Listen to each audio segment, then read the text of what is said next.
They take longer to reply, and your body treats the silence like a warning. The body can register intensity before the agreement, intention, or meaning is clear. We will reconstruct fear of abandonment from the first visible cue to the evidence that deserves trust.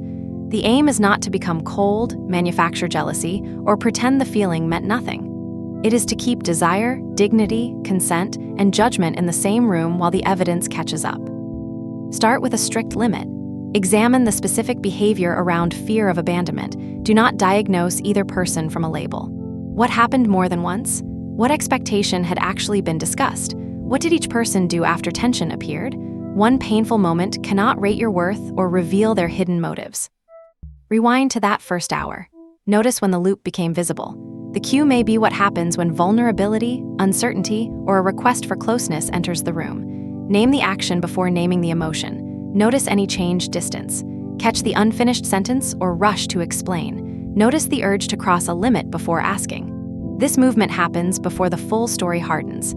Catch it early, and you gain a choice before the familiar reaction feels inevitable. Uncertainty can leave important questions unresolved.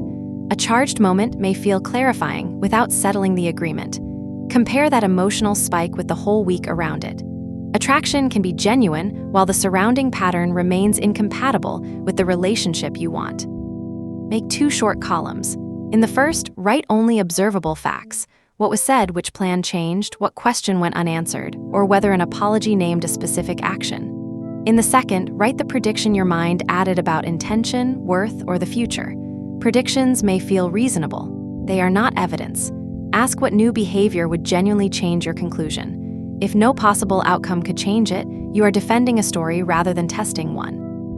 You may feel tempted to chase harder, disappear first, or label the other person before asking what changed. Notice that impulse without treating it as proof. Never turn a pause into a dating tactic. Step away briefly, finish one ordinary task, and return when you can state what you want clearly. The pause is for reflection, not control. If emotions are running high, pause before an important message, accusation, or promise. Unclench your jaw, slow your exhale, drink water, step outside, or call a trusted friend who will not turn uncertainty into gossip. Then describe the problem in one plain sentence. This pause cannot guarantee better judgment. It simply creates time to choose deliberately. A warm response and a boundaried response can be the same response. Now grade the connection with clear requests, respected space, repaired misunderstandings, and dependable return after tension. Give more weight to plans kept, limits respected, effort returned, misunderstandings repaired, and honest questions answered than to one perfectly timed moment. Follow through shows whether sincerity can support trust. This scoreboard protects romance from being evaluated only by suspense, chemistry, and the moment that made you light up. A charged reunion can feel like resolution because the tension disappears for a moment. Repair asks for more. Can both people name what happened without rewriting it? Is there a specific change, a realistic plan, and room for either person to say no or slower? Does the new behavior survive an ordinary week? Physical closeness, affectionate language, or sexual tension never substitutes for consent, accountability, and emotional availability. Someone else's hesitation, inconsistency, or uncertainty may hurt. It does not prove you were too much, unattractive, or impossible to love. Their behavior gives information about what they can offer in this connection. It does not issue a universal rating of you. Do not ask how to become irresistible enough to control the answer. Does this pattern offer clarity and reciprocity? Does it feel emotionally safe? Protect your sleep, focus, friendships, and self-respect. Move the camera away from the hottest scene and inspect the ordinary moments. Who initiates a plan? Who remembers a stated limit? What happens on a tired evening? What follows a misunderstanding? Notice how they behave away from a date. Compatibility often looks less cinematic than attraction. It appears in scheduling, honesty, consideration, and the ability to repair small ruptures. Does intensity appear only during crisis or reunion? That contrast offers useful information. Ask a question that leaves room for both people instead of presenting a psychological theory. Try. When closeness feels intense, what helps you stay connected without feeling crowded? Ask at a calm time. Do not use a speech designed to produce the desired answer. Direct communication cannot guarantee mutual interest. It can replace hours of decoding. Both people gain shared information. A no, a vague answer, or a different intention may sting while still protecting you from an imaginary agreement. Listen to the words, the specificity, and the follow-through. A clear answer names what the person wants and can realistically do. Specificity turns intention into a plan. Later behavior shows whether it survives outside the conversation. People can be nervous, busy, or uncertain, so do not demand perfection. But repeated vagueness that keeps access open while responsibility stays absent is also an answer. Grade the pattern, not tone alone. A usable boundary sounds like this. I can respect space, but I will not stay in repeated unexplained withdrawal or pressure. It is not a threat, punishment, or trick for making someone chase. It states what access you will offer and what action you will take if the pattern continues. Keep it realistic on a lonely night. If it depends on the other person agreeing with your interpretation, it is still a negotiation. A boundary under your control protects time, attention, emotional energy, and physical autonomy. Use a personal observation window. This is not a validated test. Schedule one calm check-in, meet outside an intimate moment, compare current feelings with prior agreements.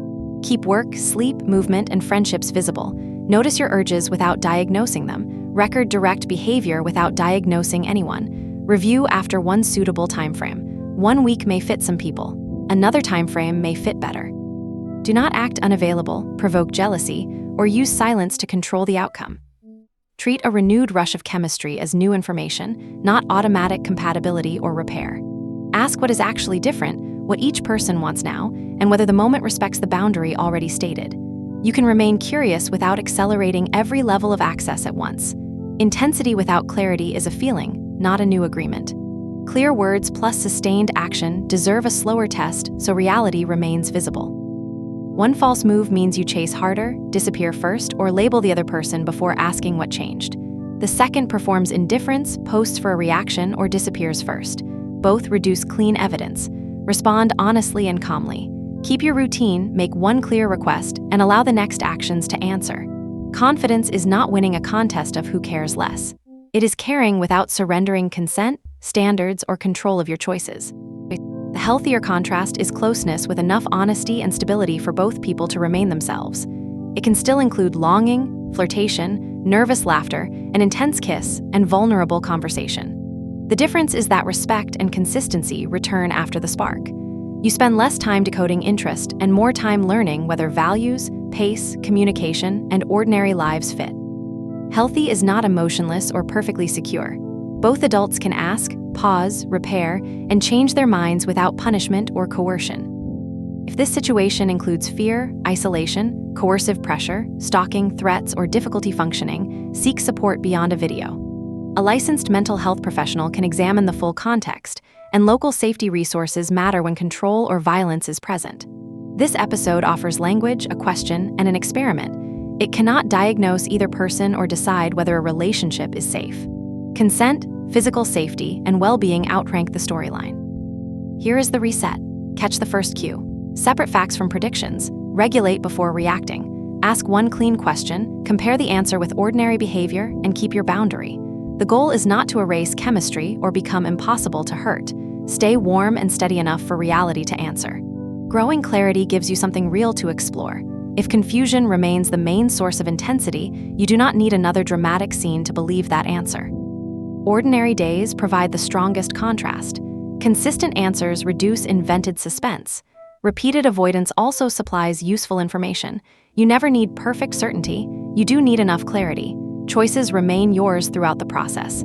Evidence matters more than emotional theater. Your values still guide future access.